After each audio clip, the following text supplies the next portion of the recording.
aí, galerinha, bora pra aula de geografia. Isso aí, depois de uma aula lá, uma visita no Museu do Futebol, nós chegamos aqui para descobrir o que esse maravilhoso homem tem a nos contar.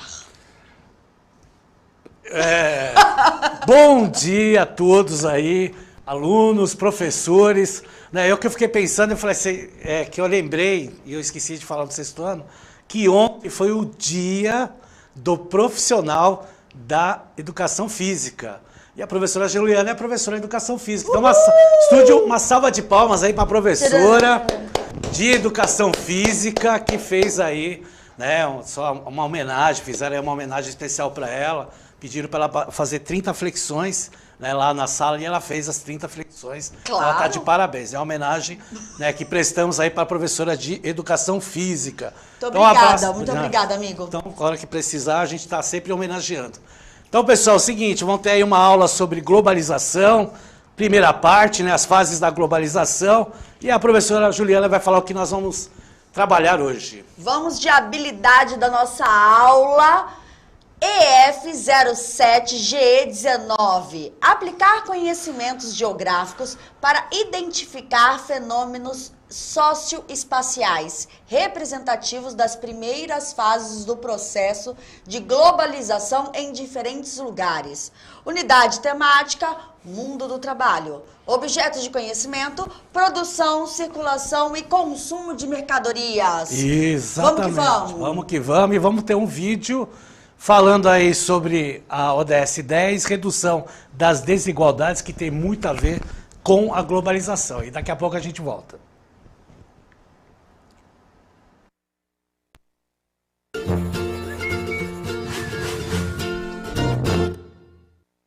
Olá, sejam bem-vindos à série especial do IBGE Explica sobre os Objetivos de Desenvolvimento Sustentável. Hoje vamos falar do Objetivo 10, redução das desigualdades. De acordo com ele, temos que, até 2030, reduzir a desigualdade dentro dos países e entre eles. A desigualdade é uma preocupação global, que vem crescendo nos últimos tempos. O então presidente norte-americano Barack Obama chegou a dizer em 2013 que o aumento da desigualdade de renda seria o desafio definitivo de nossa era. De fato, ela causa descontentamento e imobilidade social, o que gera conflito, segregação, sentimento de injustiça e violência. Além dos aspectos sociais, um estudo do FMI aponta que a desigualdade prejudica também o crescimento econômico dos países. De acordo com esse estudo, se a participação na renda dos 20% mais ricos aumenta, então o crescimento do PIB diminui a médio prazo. Em contrapartida, um aumento na participação na renda dos 20% mais pobres está associado a maior crescimento do PIB. O coeficiente de Gini é o mais utilizado para se avaliar o nível de desigualdade de determinada população. Resumidamente, ele varia de 0 a 1, e quanto mais próximo de 0, menor a desigualdade. Um coeficiente de Gini de 1, portanto, significaria a total concentração de renda, ou seja, uma pessoa detendo toda a riqueza de, por exemplo, um país. De acordo com o relatório de desenvolvimento humano elaborado pelas Nações Unidas, os 3 países mais desiguais do mundo são a África do Sul, a Namíbia e o Haiti. O Brasil ocupa a 10ª posição.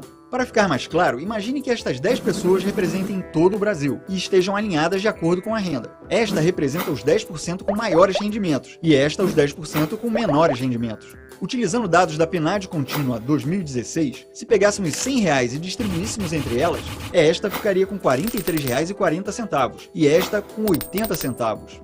Os 10% mais ricos possuem uma parcela da massa de rendimento superior à dos 80% da população com os menores rendimentos. Embora o Brasil tenha um elevado nível de desigualdade, ela diminuiu consideravelmente. Em 1989, por exemplo, o índice de Gini era de 0,633, o que nos deixaria em segundo lugar na classificação atual. Em lugares como os Estados Unidos, o Reino Unido, o Canadá, a Irlanda e a Austrália, por sua vez, a desigualdade vem aumentando nos últimos tempos, especialmente após a década de 1980. Você saberia dizer quais são os países menos desiguais? São eles: Ucrânia, Eslovênia e Noruega. Para efeito de comparação, utilizando o mesmo esquema anterior, os 10% mais ricos na Ucrânia ficariam com R$ 21,60 e os 10% mais pobres com R$ 4,20.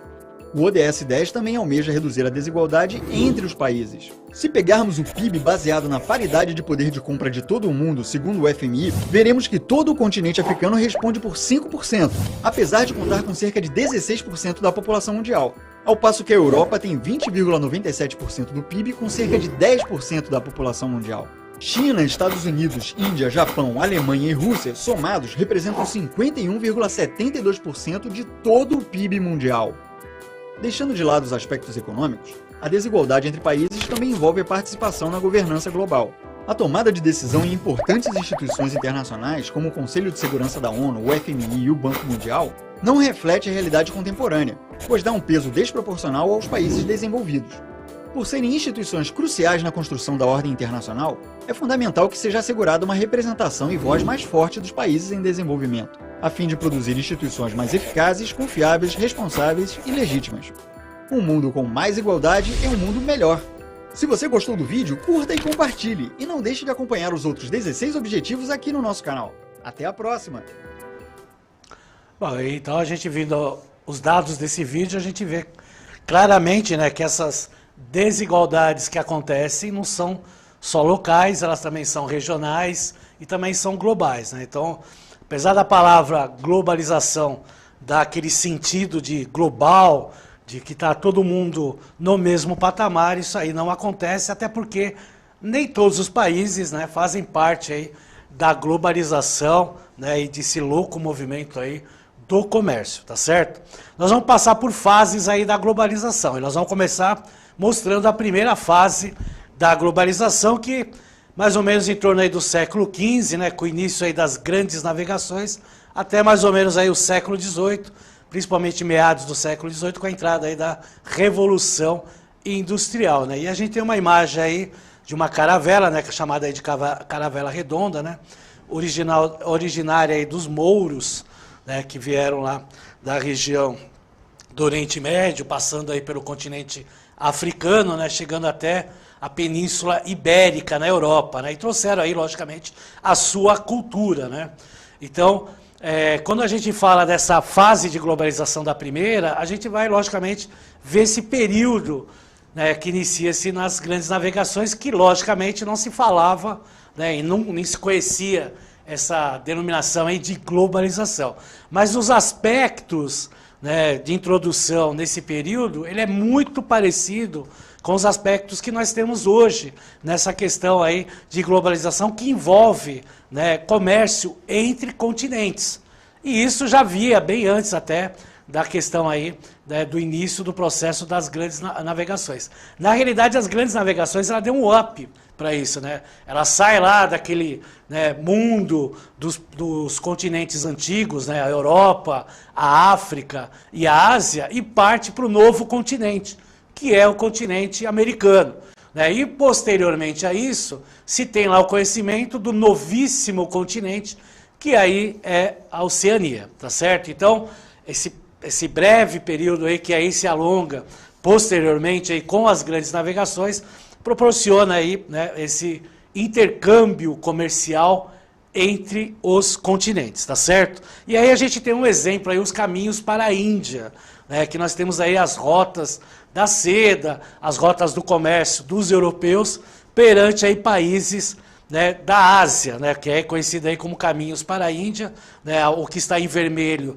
são as vias terrestres, né, e os que estão aí em azul são as vias marítimas. E a gente observa, né, a extensão territorial, né, que os europeus trafegaram aí, tanto terrestre como marítimo, para pegar aí as especiarias asiáticas, né, que foi muito comercializadas no continente europeu, né, e logicamente até, né, com valores exorbitantes aí a peso de ouro, né, porque eram especiarias, é por isso que fala especiarias, né, não era comum no mundo todo ter, e era uma novidade para os europeus, né, que são os condimentos, né, que se coloca aí nos alimentos para dar um sabor diferenciado nos alimentos que os europeus consumiam. E isso a gente observa claramente que é uma noção de globalização, ou seja, é um pontapé inicial para aquele processo de comércio entre os continentes. Mesmo a Europa fisicamente estando ligada à Ásia, nós falamos de continentes diferentes, tá certo? E passando também lá pelo continente africano, como a gente viu através aí de rotas marítimas, como identificava lá nas linhas azuis, tá certo? Outro mapa que mostra aí a rota das especiarias, tá aí para vocês aí desde o século XV, 1415, né, até 1543, né, e logicamente, né, é o auge desse período aí da Rota das Especiarias.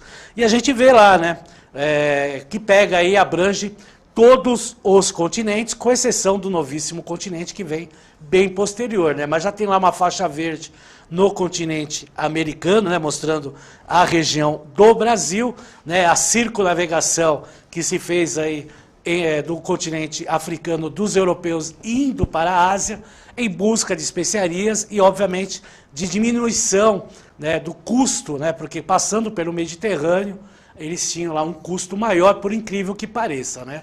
Pode voltar aqui para mim, por gentileza, né? Apesar da rota ser mais curta, né, mas aí tinham lá cobranças, vou dizer assim, entre aspas, de pedágios, né, dos países, né, que eram, na realidade, reinos marítimos, né, reinos portuários, que aí, né, impediam a passagem das caravelas portuguesas e espanholas para fazer lá, né, o comércio na Ásia, né, no caso aí, principalmente na região lá do Oriente Médio, como a gente observou nas imagens, se estendendo aí para toda a região sudeste asiático, pegando a Índia e outros países que hoje fazem parte aí do nosso planisfério, tá certo? Então esse comércio aí, ele tem lá, né, um surgimento mais forte, principalmente por causa das grandes navegações e, logicamente, tendo a influência aí, principalmente aí dos portugueses, né, e dos espanhóis, né, que dominavam a parte marítima nesse período aí, né, eram grandes reinos, né, patrocinavam, né, os navegantes até de outros países, né, e aí proporcionavam esse novo conhecimento aí dos novos territórios e junto o comércio, né, o que a globalização faz, né? E a globalização hoje, logicamente, a gente tem a tecnologia cada vez mais se modernizando num curto espaço de tempo. Não era diferente nesse período, mas, né, o período entre uma tecnologia modernizando para outra já era um pouco maior, né? O distanciamento era maior, tá certo? Vamos lá para a próxima aí, que nós temos as rotas marítimas de Cristóvão Colombo, né? Outro personagem importante aí das grandes navegações, né? Então nós temos lá, né, 4 viagens feitas pelo Cristóvão Colombo, né, que são as rotas marítimas que ele foi da Europa para o continente americano, né, através aí da região da América Central, principalmente, né, que nós chamamos aí de América Central Insular, né, também conhecida aí como Bahamas, né, então toda essa região aí, né, marítima, né, então vejam que não foi só uma, né, foram várias, né, viagens feitas aí por Cristóvão Colombo e, obviamente, outros navegantes aí também fizeram essa circulação marítima, né, o que proporcionou um grande comércio entre, né, o continente americano e o continente europeu, né? Pedro Álvares Cabral, né, Vasco da Gama, vários aí introduzidos aí, né, Américo Vespúcio, né, como sendo aí uns pioneiros aí para a introdução no continente americano, né, dado o nome aí de América. Então, toda essa introdução aí foi desenvolvendo com o passar do tempo e criando, né, essa projeção aí para a globalização. Certo, Juliana? Quer falar alguma coisa aí? Certíssimo, quero sim. A professora Vera falou que os estudantes da Dante Guerrini de Franca estão marcando presença aqui na aula de Geografia. É isso aí. Então, todos os alunos aí, né, com atenção aí, junto com seus professores, que, logicamente, os seus queridos professores de Geografia vão estar lá aprimorando mais ainda essa aula, certo? Vamos lá ver o que é o mercantilismo, né, o pontapé inicial aí para a globalização. No contexto político absolutista monárquico, um conjunto de medidas econômicas que garantia às monarquias acumularem uma grande quantia de metais preciosos por meio principalmente da exploração de suas colônias e tendo lucros exorbitantes com suas atividades mercantis. Então a gente sabe que, obviamente, as metrópoles, né, os reinos europeus, né, dominando aí, principalmente no continente americano, vide falar aí de Espanha e Portugal, né, posteriormente Inglaterra, França, né, a Holanda, né, os Países Baixos, né, principalmente lá na região de Flandres, tinham um domínio comercial na Europa e, logicamente, aumentaram os seus tentáculos no continente americano. O que proporcionou o quê? Grandes lucros e muita riqueza acumulada. Acontece que nem todos os países da Europa, né, acumularam riqueza. E aí que vem o diferencial, né, principalmente nessa questão aí da Revolução Industrial. Por que que a Revolução Industrial acontece na Inglaterra? Um dos motivos, não é o único motivo, mas um do principal motivo é o acúmulo de riqueza que a Inglaterra teve, que fez com que ele conseguisse ter uma infraestrutura, né, para o surgimento da Revolução Industrial. Lógico, tem outros fatores aí que proporcionaram essa questão, né, da Revolução Industrial ser aí concentrada na Inglaterra e depois indo para as outros países. Mas fato é que a Inglaterra, né, através da sua produção, né, e revendendo os seus produtos, ela conseguiu acumular muito mais riqueza do que outros reinos, né, europeus, né, e diga-se passagem, né, Portugal e Espanha, né, retirando bastante ouro do continente americano, simplesmente comprava os produtos, principalmente da Inglaterra, o que fazia aumentar ainda mais a riqueza, né, da Inglaterra. Tem um boato aí, Juliana, que diz que aquelas barras de ouro que Portugal cunhava aqui do Brasil ainda tem lá na casa da Forte lá da Inglaterra, sabia disso? Vamos lá pesquisar, vamos lá ver. Acho que eles não vão deixar a gente entrar não, hein? Entendeu?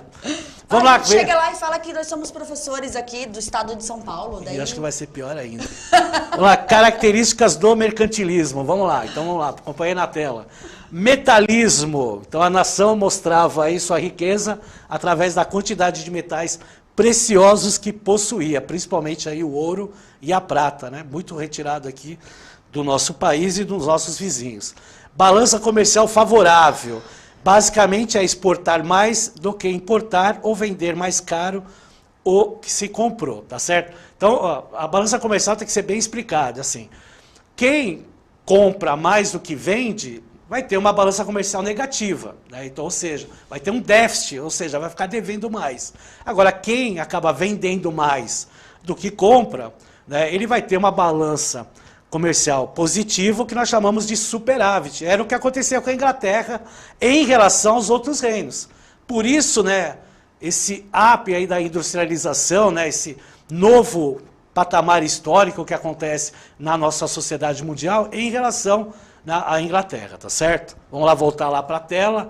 Tem também a questão aí do protecionismo, que acontece isso até hoje na globalização, que é uma forma de proteger o mercado interno. Monopólio, né, mono, né, de um, era uma maneira que a maioria dos estados utilizava para possuir o domínio das atividades econômicas de seu país. E, obviamente, né, o principal, que eu considero o principal deles, junto com o metalismo, a exploração das colônias. Embora muito utilizada, nem todos os estados possuíam colônias, né? Mas é interessante, na Inglaterra tinha lá a sua colônia, principalmente, né, o atual, né, Estados Unidos, né, que na realidade foi, né, uma colonização, né, que muita gente aí, muitos estudiosos discordam de falar a questão de povoamento, mas foi sim uma colonização mais visando o povoamento, até pelo, né, o desinteresse que a Inglaterra teve, né, nas terras lá, né, ocasionando aí, né, uma visualização mais para as terras dos espanhóis e dos portugueses na busca do ouro que eles retiravam aqui da América, e é lógico, eles compravam os produtos produzidos pelos ingleses, né, ou seja, as manufaturas, né, e aí cada vez mais enriquecendo os cofres, né, da realeza inglesa. Tá certo, pessoal? Vamos para uma atividade? Bora! Vamos embora, que eles estão quietinhos demais aqui no chat, a gente precisa movimentar. Então, estudantes, mandem aí, olho sempre no lugar errado, né? Daí o pessoal fica lá, 3. Mandem aí a atividade ou a resposta para os seus professores, para eles colocarem aqui no chat. A expansão marítima pode ser considerada um processo inicial da globalização? Será? Vamos lá. Justifique sua resposta. Quanto tempo? 1 minuto e meio, a gente volta. Fechou.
professor Antônio é bacana, né? Que eu fico ali em Educação Física e aqui em Geografia, né? E aí a gente vê que tem professores, escolas que participam em todos os componentes curriculares. Legal. Então, a gente tem a professora Milena, que é da Escola Jeremias de Paula Eduardo de Monte Alto. Monte Alto. Com o estudante Enzo. Podemos dizer que o início da globalização ocorreu com a expansão marítima europeia, responsável por uma transformação gradativa da estrutura social da época, fazendo comércio entre vários países. Muito obrigada, professora Milena, por sempre estar contribuindo conosco. Isso, já contribuiu no 6º ano. Isso. Né? E agora está contribuindo no 7º aí com a professora Milena e com o aluno Enzo. E é isso mesmo que o Enzo colocou, né? Essa questão aí ela é uma questão bem clara, né? Esse desenvolvimento aí das grandes navegações fez com que, né, o processo, né, de comercialização entre os continentes, principalmente do novo para o velho, o europeu, fez aí só, né, aumentar e, logicamente, acirrar a concorrência entre os países poderosos, tá certo? Vamos lá para a segunda fase da globalização. Vai da Revolução Industrial até a Segunda Guerra Mundial, né, mais ou menos esse período aí, tá certo? E esse período aí são de grandes transformações e de grandes inventos, né? Tá aí a imagem lá mostrando as máquinas aí, né, num galpão, né, o que começou a surgir aí as fábricas, né? Então aquele trabalho do artesão, né, na sua casa, né, levando o produto final para o comerciante, né, comercializar, né, no seu comércio, isso aí começa aos poucos a deixar de existir, e essas pessoas são obrigadas aí a ir para as áreas urbanas, né, boa parte morava aí nas áreas rurais, né, vem aí a lei dos cercamentos, né, para dar uma pesquisada aí sobre a lei dos cercamentos no Reino Unido, né, o que, né, acaba incentivando mais ainda as pessoas a irem para as áreas urbanas e trabalharem nas fábricas, né, e ter aquele acúmulo de mão de obra e o barateamento dela mesma, tá certo? Na próxima tela a gente vai ver aí, né, o que acontece aí com os grandes eventos na segunda Revolução Industrial. Energia e eletricidade e o petróleo, surge o automóvel e o ferro, né, muito utilizado aí na primeira Revolução Industrial como matéria-prima, sendo substituído gradualmente pelo aço. E aí nós temos aí o exemplo aí do automóvel aí, do Ford, né, como exemplo aí, né, do Fordismo, como exemplo aí de indústrias e principalmente de como era a mão de obra, né? Se estuda muito o Fordismo, tanto no aspecto industrial como no aspecto da mão de obra. E alguns inventos aí como meios de comunicação na segunda Revolução. Então temos lá o telefone de madeira, né? Acompanhem na tela, 1927, aí nós temos o rádio, televisão e o telégrafo, né? Da época aí do surgimento, né, da primeira para a segunda Revolução Industrial, principalmente aí o telégrafo, né, aparecendo em destaque, começam a ter aí vários meios de comunicação no planeta, tá certo? O que, logicamente, desenvolve e acelera esse processo de globalização no nosso planeta. Pode ir para a próxima tela, que a gente vai ver aí, né, que a partir da segunda Revolução Industrial, outros países começam a deter aí a produção industrial, né, vindo aí a França, a Alemanha e a Itália na Europa, na Ásia o Japão e os Estados Unidos, né, que começa a ter um destaque aí, principalmente, né, a partir do século XIX e, logicamente, se tornando hoje a maior potência mundial, tá certo? Vamos lá para as principais características da globalização, porque a aula já está acabando. Então vamos lá, falando rapidamente, queda de barreiras comerciais, né, junto com a OMC, que é a Organização Mundial do Comércio, uma facilidade de trânsito das pessoas e dos bens em diversas partes do mundo, expansão das possibilidades de comunicação pelo surgimento da chamada sociedade da informação. Pode ir para a próxima tela, né, depois aí o professor pode estar trabalhando. Não, tem uma anterior, não tem? Uma anterior aí, antes dessa aí, vamos lá. Queda de barreiras comerciais. Ah, não, desculpa, é a mesma. Desculpa, achei que tinha duas. Oh, perdão aí, estúdio. Não precisa me xingar, não. Então é isso aí. A próxima tela saiba mais. É isso aí, eu ia falar saiba mais, é isso aí. Esse vídeo é muito legal aí para o professor passar para os alunos, que são as consequências da Revolução Industrial. É o episódio 1, são 2 episódios, pode passar aí para os alunos, que é um filme bem legal falando aí da Revolução Industrial. Tá certo? Obrigado aí, pessoal. Desculpa aí o erro aí, né? Mas é culpa deles, tá? Forte abraço a todos. Valeu, Ju. Manda coração pra eles, Manda então. manda coração pro pessoal do estúdio aí. Perdoa aí. Beijos. Eles estão mandando aí, ó. Isso. Fazer também isso. Tchau, tchau. Valeu. Não esqueçam de avaliar a aula, hein?